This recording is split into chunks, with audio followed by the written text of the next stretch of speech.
Hey guys, this is Miss Marshall. Some of you had some questions about how to turn in your work. You can do it on a Google Doc. You can go to the upper right hand corner where it says add or create, and you can just create a document. So I'm going to give you a couple of examples from the Simplifying Radicals worksheet.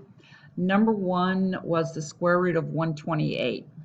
And if you open up Google Docs and you go to Insert up here at the top, there should be a highlighted version that says Equation.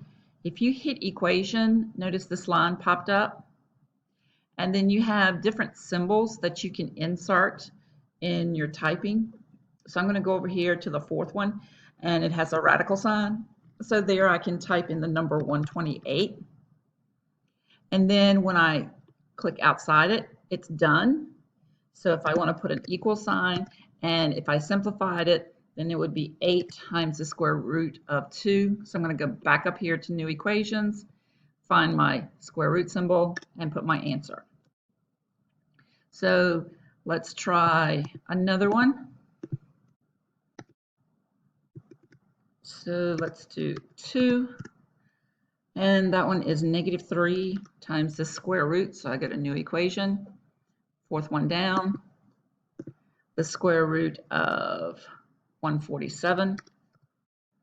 So you have that.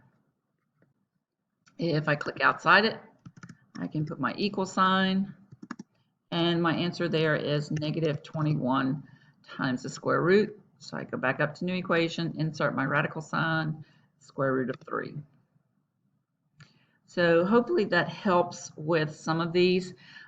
If I come down, let's look at problem number 9. And for problem number 9, I have parentheses 4x plus 2y, and I'm just typing this on my keyboard, times x minus 2y.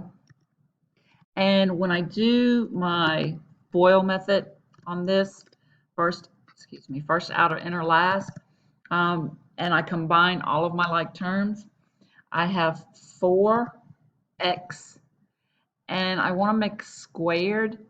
So if I go to Format, Text, and if you go down to superscript is where it's above it, subscript is where it's below it.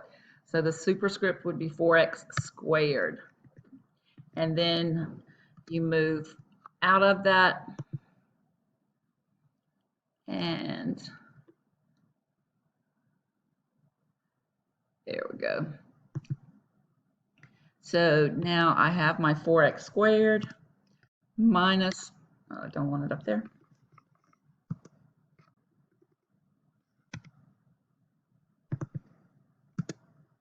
Take it off, format text, and take it off, minus 6xy minus 4y, and we want to get a y squared again.